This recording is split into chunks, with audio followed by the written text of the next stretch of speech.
The first counterfeit bill Troy Martin successfully spent should have scared him.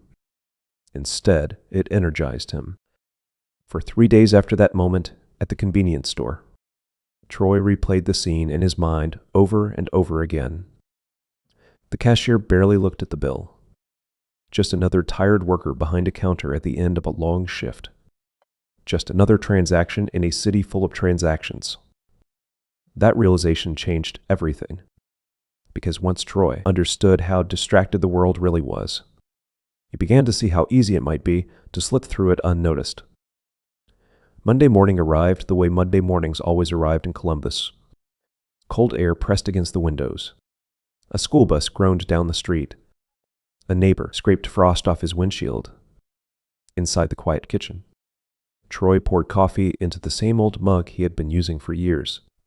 But the man holding that mug was not the same man who had stood in that kitchen 2 weeks earlier, because inside the cabinet above the refrigerator sat an envelope.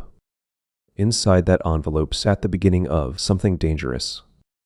Troy glanced toward the cabinet, then quickly looked away, almost as if the money inside might somehow be watching him. The drive to the print shop in Westerville felt strangely electric. Traffic crawled along the highway. Construction cones narrowed the lanes. The same radio stations played the same morning news. But Troy barely noticed any of it, because his mind was running through possibilities. The bill worked. That meant the process worked, which meant the only real question left was scale. How much could he make before anyone noticed? The print shop warehouse roared to life when Troy walked through the door. Presses thundered. Forklifts beeped. The smell of ink and paper dust filled the air. Troy had worked in that building for over 10 years. For most of that time, it had simply been a job. Now it looked like something else entirely. A resource. A system. A machine he could quietly operate inside. "Morning, Troy." Ed's voice echoed above the machinery. The large shop owner approached with a clipboard tucked under one arm. "Big run today," Ed said. "Restaurant menus. 40,000 copies." Troy nodded. "No problem." Ed grinned. "That's why I keep you around." Ed trusted him completely. That trust made everything possible. For most of the day, Troy worked normally. He adjusted ink pressure, checked alignment, cleared a paper jam. But behind that routine, his mind kept returning to the same problem. The counterfeit bills were good, but they weren't perfect. And if he was going to continue doing this, they had to be perfect. That evening, Troy drove across town to Melissa's apartment. The building looked worn, but lived in. Kids played basketball in the parking lot. Someone upstairs blasted music. Inside the apartment, the chaos of family life greeted him instantly. Benjamin ran past the doorway with a toy spaceship. Ron shouted something from his bedroom. Sally sat on the couch watching a movie. And lying on the living room rug was Melissa's dog, Chaos. The medium-sized, all-white, boxer pit bull mix lifted his head when Troy walked in. Chaos never barked at Troy, never growled. The dog simply stood up, wagged his tail once, and walked over calmly. Melissa always joked about the dog. Chaos only barks when something's wrong. Troy scratched the dog behind the ears. Chaos leaned into his leg with quiet loyalty. Melissa stood in the kitchen stirring something on the stove. "You're late? Work. You always say that." She turned and smiled anyway. Dinner smelled amazing. For a few minutes, Troy allowed himself to relax. The noise of the apartment, the warmth of the kitchen, Chaos settling back onto the rug, it felt like a normal life. But normal life wasn't enough anymore. Later that night, Troy stepped onto the balcony with Melissa. The city lights stretched out across the distance. Cars moved slowly along the highway. Melissa lit a cigarette. "You've been quiet lately." "Just thinking." "Dangerous habit." Troy smiled slightly. "You always say that." Melissa studied him carefully. "You planning something?" Troy laughed. "You watch too many crime shows." But Melissa's instincts told her something was changing. She just didn't know what yet. Later that night, Troy drove home through the quiet streets of Columbus. Instead of going inside immediately, he sat in the car for a moment, thinking, planning. Then he finally walked inside and removed the envelope from the cabinet. He spread the counterfeit bills across the kitchen table, under the bright overhead light, examining each one carefully. The design was close, very close, but the paper still bothered him. Real currency had a texture, a feel, a subtle resistance when you bent it. The specialty paper from the print shop was good, but not identical, and Troy Martin hated imperfections. Over the next week, he began refining the process, tiny adjustments, printer pressure, ink density, feed speed, color layering. Each experiment brought the bills closer to perfection, and as the quality improved, Troy's confidence grew. One night, while leaving the print shop after another late experiment, Troy stopped at a small strip club on the edge of town. He told himself he just needed a drink. The club lights glowed red and purple inside. Music thumped softly through the speakers. Troy sat at the bar and ordered a beer. That's when he met Renee. She was impossible not to notice. Long red hair, perfect figure, confident but relaxed, about 30 years old. She walked over with an easy smile. "You look like you're thinking too hard," Troy chuckled. "Story of my life." She leaned against the bar. "I'm Renee. Troy." They talked for a few minutes. Nothing serious, just conversation. Renee was sweet, funny, easy to talk to, but both of them understood something immediately. This wasn't a romance. Just two people crossing paths in a strange moment of life. Still, Renee left an impression, and Troy suspected he'd see her again. Later that night, back in the print shop warehouse, Troy prepared another test run, this time slightly larger. The machines hummed quietly. Sheets rolled through the press. Ink layered onto paper. One bill, then another, then another. When the run finished, Troy lifted the first bill under the inspection light. His breath slowed. This was the closest he had come yet. Almost perfect. Dangerously perfect. He stacked the bills carefully. 30 this time, $3,000, printed in silence, hidden inside a building that trusted him completely. As Troy walked out of the warehouse that night, something inside him shifted again. The idea was no longer a curiosity, it was an operation, and operations grow. For the next several days, Troy Martin lived in two completely different worlds. One of them looked exactly like the life he had always lived. Wake up early, drive to the print shop in Westerville, run machines, fix alignment problems, make small talk with coworkers, go home, repeat. The other world existed entirely inside his head. In that world, Troy was no longer just a print operator. He was building something secret, something powerful. And every day it grew a little larger. Tuesday morning started like any other. The presses thundered inside the warehouse. Forklifts rolled through narrow aisles stacked with paper pallets. The smell of ink hung in the air. Troy adjusted the calibration on one of the main presses when Ed walked across the production floor. The large shop owner always moved with the easy confidence of someone who had spent decades around machines. "Troy." "Yeah?" Ed held up a piece of paper. "Got a weird invoice here." Troy's stomach tightened instantly, but his face stayed neutral. Ed handed him the sheet. It was an order confirmation. Specialty paper. The same paper Troy had been quietly using for his nighttime printing runs. Ed scratched his chin. "This order's bigger than normal." Troy looked at it calmly. "Oh yeah, that one.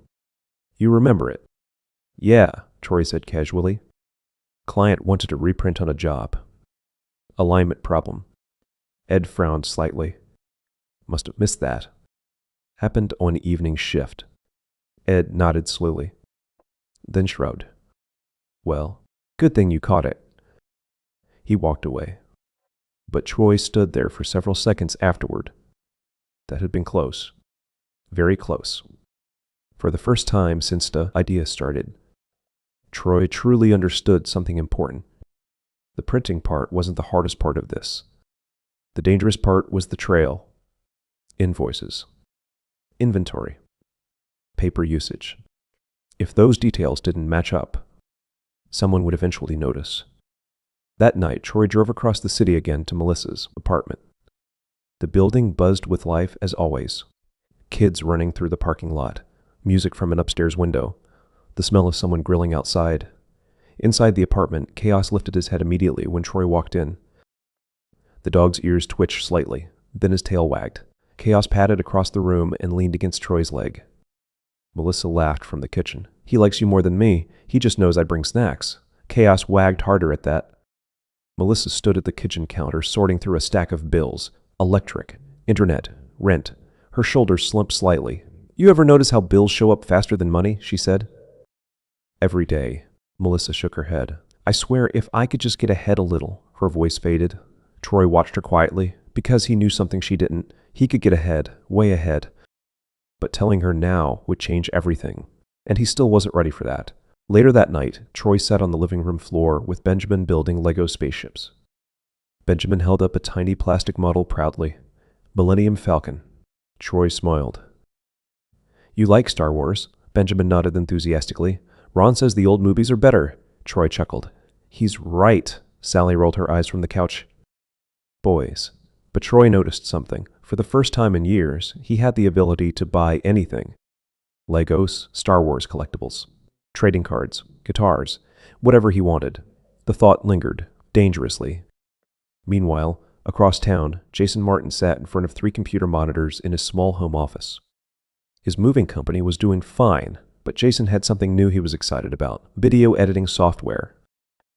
Over the past year, he had been working on an online tool that helped creators edit video quickly. Transitions, templates, auto-rendering features. The site had just launched a few weeks earlier, and the numbers were starting to move. Jason refreshed the analytics page. New users. More than yesterday. Jason leaned back in his chair, smiling. All right, maybe this thing actually works. Julie walked into the room. How's the internet empire?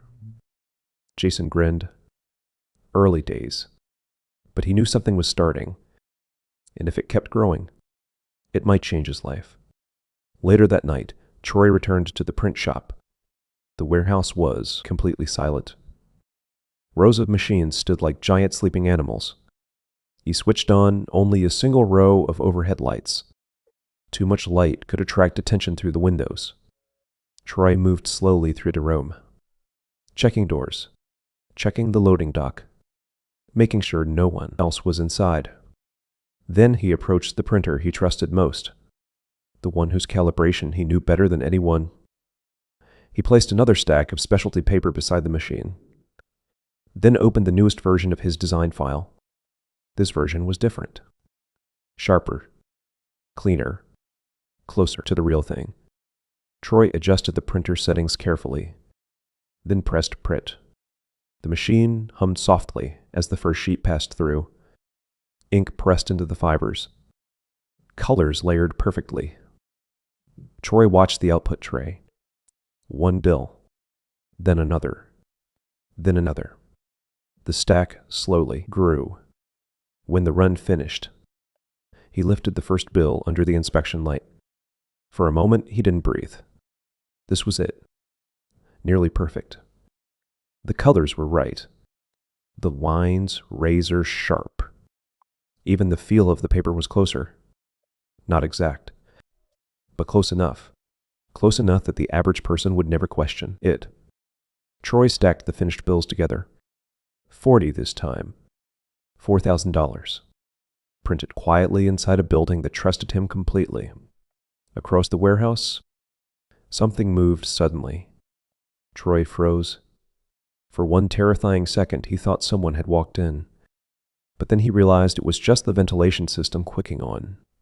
Still, his heart pounded hard, because that moment reminded him of something. This was real now, and real things had consequences. Later that night, Troy drove home through the quiet streets of Columbus. Street lights passed across the windshield. Troy couldn't stop thinking about scale. Spending a few bills here and there was easy, but eventually, he would need to move much larger amounts. And that meant understanding how money moved through the world. Businesses, banks, cash deposits, money laundering. The deeper Troy thought about it, the bigger the possibilities became, and the bigger the possibilities became, the more dangerous the game would be. Back at home, Troy placed the new stack beside the older batches on the kitchen table. He counted slowly. $6,000 total. Money that technically didn't exist, but money the world kept accepting anyway. Troy leaned back in his chair and smiled quietly, because he had just realized something important.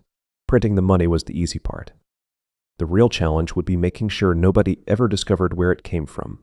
The moment Troy Martin realized he had a real problem came 3 days after printing the second large batch. He was sitting at his kitchen table in Columbus. The house was quiet. The only sound was the low hum of the refrigerator. Spread across the table in front of him were several stacks of counterfeit bills. Troy had arranged them in neat rows. He had counted them 3 times already. $8,000.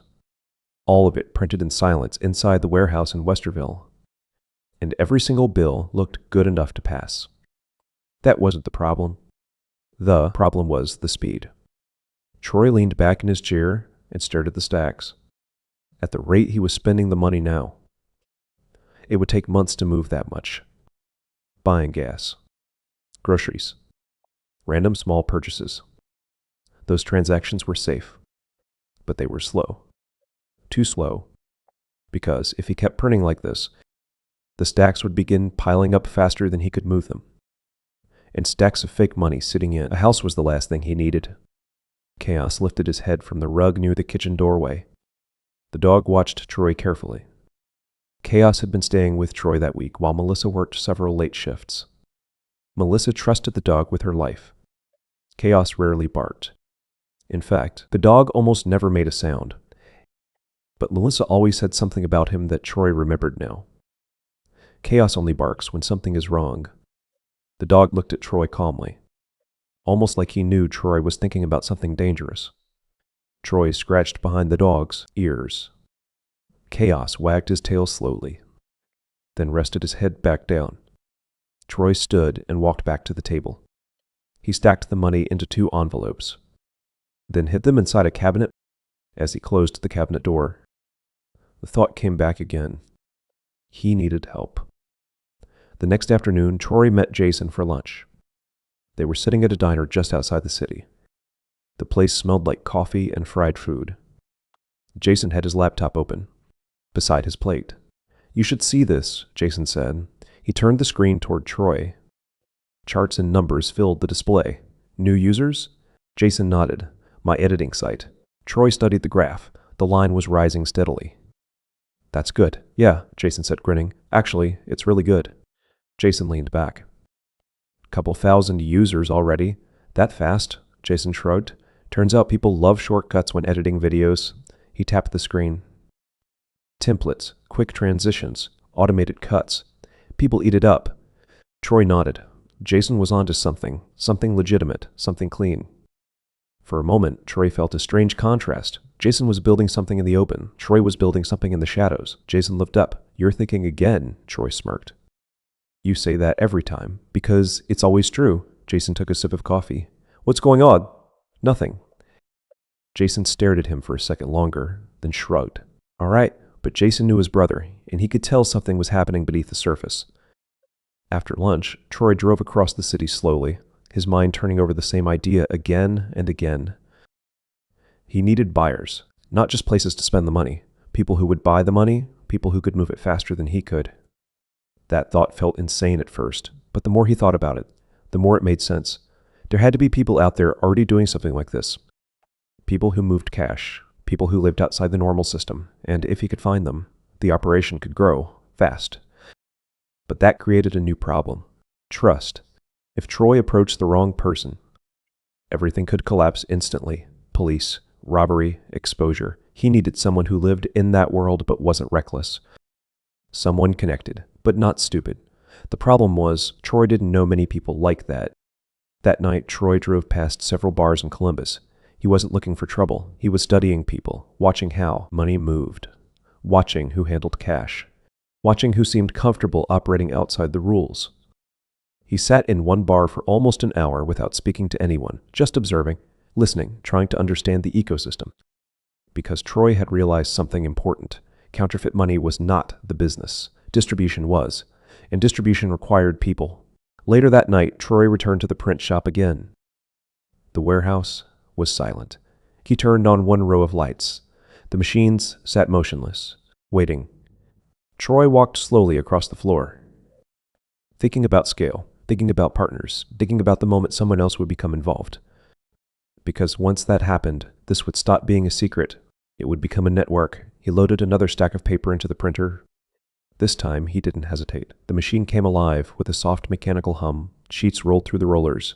Ink layered onto paper. 1 bill, 2, 3. The output tray slowly filled. When the run finished, Troy counted the stack. 50 bills. $5,000. He stared at the pile for a moment, then spoke quietly to himself. Now what? Across town, Chaos suddenly lifted his head inside Melissa's apartment. The dog stared toward the front door, his ears stiff, his body tense. Melissa looked over.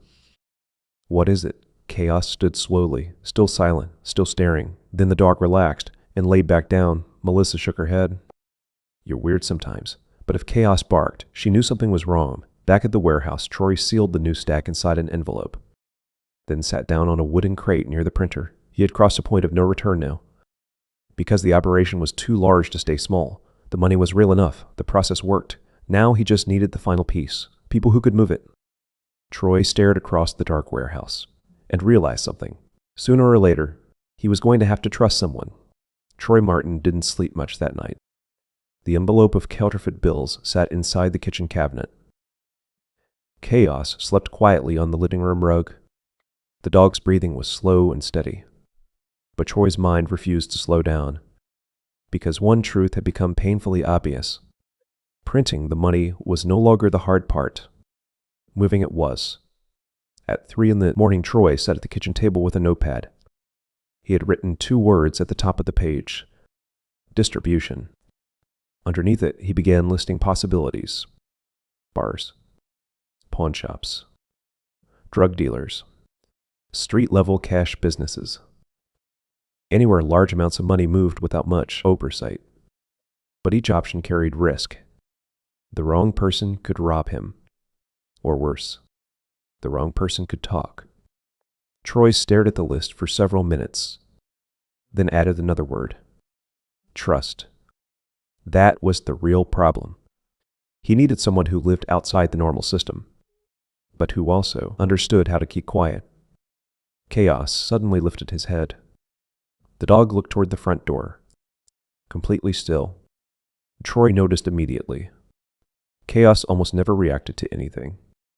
But the dog remained silent, just watching. After a few seconds, Chaos relaxed again and lowered his head back onto the rug. Troy leaned back in his chair.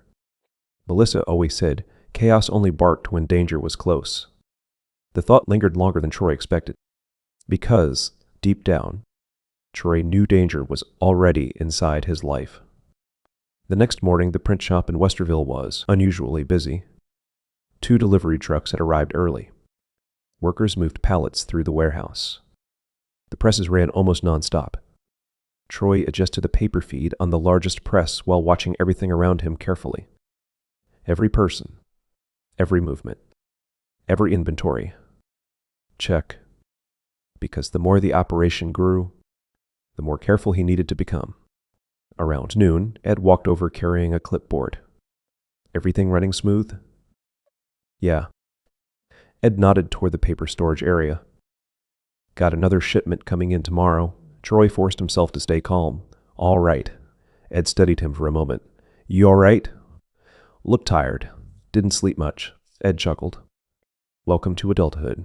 Then he walked away, but Troy felt something inside his chest loosen. That had almost felt like suspicion, but it wasn't, just conversation. Still, it reminded him how fragile this entire operation really was. That evening, Troy drove slowly through several neighborhoods in Columbus, not looking for trouble, looking for patterns. Certain businesses handled large amounts of cash. Car washes, convenience stores, small restaurants, places where a few extra bills would never attract attention. But Troy had already realized something. He couldn't do all of that himself. Not without drawing attention eventually, which meant the idea he had been resisting was now unavoidable. Partners. The first place Troy stopped was a small bar near the edge of town. It wasn't fancy. Dim lighting, old neon beer signs, pool table in the corner. The kind of place where people paid mostly with cash. Troy sat at the bar and ordered a drink. He wasn't there to spend money. He was there to observe, watching how money moved, watching who handled it, watching who seemed comfortable operating outside the rules. The bartender collected bills and stuffed them into the register without even glancing at them. A man at the pool table peeled off a stack of 20s like it was nothing. The environment was exactly what Troy had expected. Cash moved freely in places like this. But still, approaching someone blindly could destroy everything. Troy finished his drink and left. He wasn't ready yet, but he was getting closer. Back at Melissa's apartment, chaos greeted him at the door again. The dog's tail wagged slowly. Inside the apartment, Benjamin was building another Lego set. This one was much larger. A Star Wars spaceship. Troy sat down beside him. That one looks expensive. Benjamin grinned. Mom got it on sale. Troy picked up one of the tiny plastic pieces. He couldn't stop thinking about something. The money sitting in his cabinet at home could buy hundreds of sets like this. Thousands. Anything. But right now, it was just sitting there, waiting. Melissa walked into the room, wiping her hands on a towel. You look like you're thinking again. I always think. Yeah, she said, but lately it looks like plotting. Troy smiled slightly. Maybe I should be a criminal mastermind, Melissa laughed. With that face. Hey, she leaned down and kissed him. Whatever you're plotting, she said, just don't get yourself killed. The joke lingered in Troy's mind long after she walked away. That night, Troy returned home. Chaos followed him inside and immediately laid down near the couch. Troy walked to the cabinet and removed the envelope again. Stacks of counterfeit bills covered the kitchen table. $10,000 now. Printed quietly inside a building that trusted him completely. Troy sat down and stared at the money. For the first time since the idea began, he felt something close to fear. Because the operation had grown faster than he expected, and the next step was the dangerous one, bringing someone else into it. The following night, Troy returned to the print shop again after closing. The warehouse lights hummed quietly overhead. He walked slowly between the machines. The presses looked different at night, like giant sleeping animals waiting to wake up. Troy stopped beside the printer he used most often, then looked across the warehouse. For a moment, he imagined what would happen if everything collapsed. Police, investigators, questions. That moment of doubt lasted only a few seconds. Then Troy shook his head. Because the truth was simple, he had already crossed the line. And once you cross a line like this, there is no real going back. He loaded another stack of specialty paper, opened the design file, pressed print. The machine came alive again. Sheet after sheet rolled through the press, ink layered perfectly onto paper. One bill, then another, then another. The output tray slowly filled. When the run finished, Troy counted the stack. 60 bills, $6,000. He stared at the pile under the inspection light. The bills were nearly perfect now, almost indistinguishable from the real thing. Troy stacked them carefully and slid them into an envelope. Then spoke quietly to himself. Now we grow. Across town, chaos suddenly barked. Once, loud, sharp. Melissa froze in the kitchen, because chaos almost never barked. Ron walked into the room. What's wrong with him? Melissa walked to the window and looked outside. A car slowly rolled down the street before turning the corner. After a moment, chaos relaxed again. Melissa scratched behind the dog's ears. You're weird tonight, but somewhere across the city. Troy Martin was taking the next step into a much darker life, and chaos had sensed it before anyone else. Troy locked the print shop doors behind him and stepped into the cold night air. The envelope of counterfeit money rested inside his jacket. The city lights stretched across the horizon. For a moment, Troy stood there quietly, because he understood something now. The operation had reached a point where it could either collapse or explode. All it needed was the right partner.